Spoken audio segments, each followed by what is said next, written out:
thank you very much for the invitation.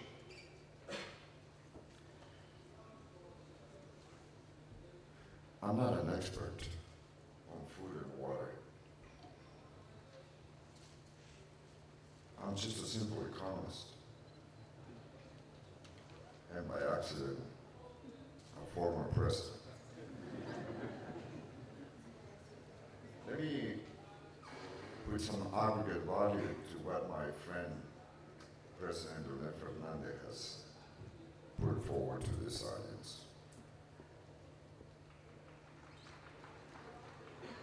Food and water. Are we facing a Malthus resurrected? Are we incapable of producing sufficient food to feed the world today? Do we have the technology to confront the challenge of both issues? There is no place in the world to be a successful case study to answer both questions than Israel.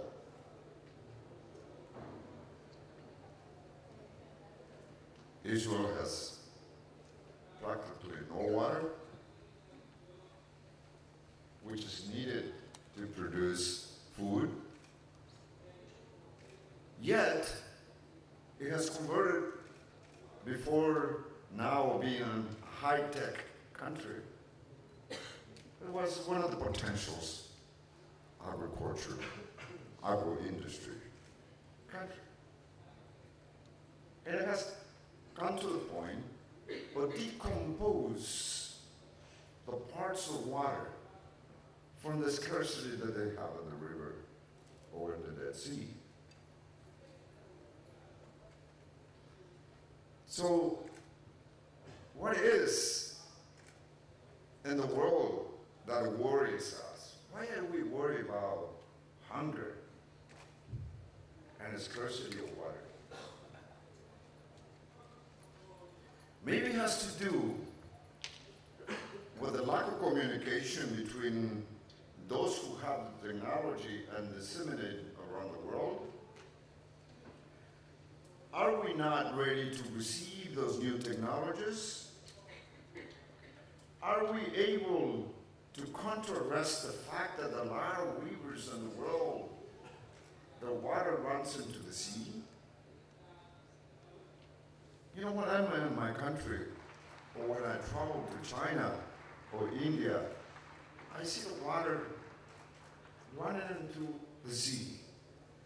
And some of my Israeli friends says, my God, I wish we could have just one of those rivers in Israel. Maybe it has to do with the combination of the willpower of the leaders of the world to take the courage and adopt the policies with technology, with political will, with technology transfer to confront both issues that are interrelated. I happen to come from a small town at 12,000 feet above sea level in the mountains of Peru. And I have seen people come from Switzerland to ski. And we have generated some income from that. But now, those mountains are melting.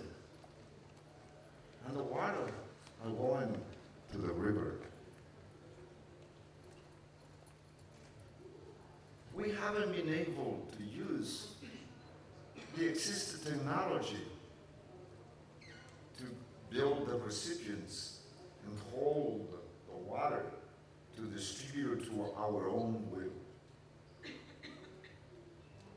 The combination of technology innovation, research and development, and the political will of the leaders of the world might have something to do with these two issues that the world is confronted. Second point, it is paradoxical. Yes, we are 7 billion people in the world, 2.4 billion people in the world are surviving today with less than $2 a day. 1 billion people in the world is surviving with less than $1 a day today. So is there an issue of a scarcity of food or water, or is also an issue of distribution?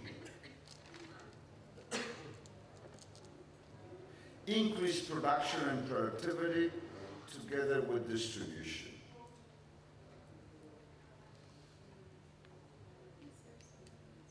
The knowledge is there. Look at that Israel. My God, let me repeat that. I have to say something to my friends of the World Jewish Congress. But let me repeat it today here. You guys in Israel, having the chosen people by God, God have chosen you. I don't know why they have chosen you. In contrast with other countries such as Latin America, we were not the chosen one. We misbehaved sometime in the past, and God punished us and put us too many natural resources.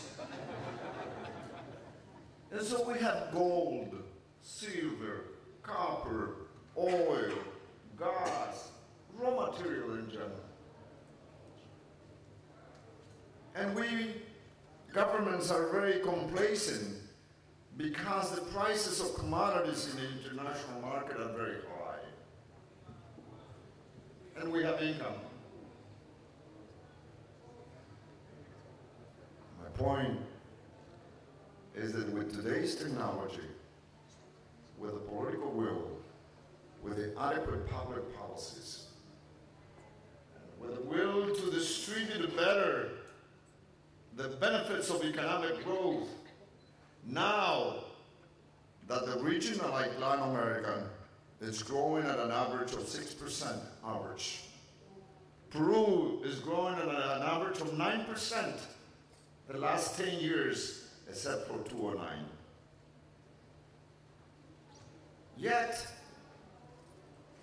we have food, we have water, but they still have 30% of the population under the poverty line.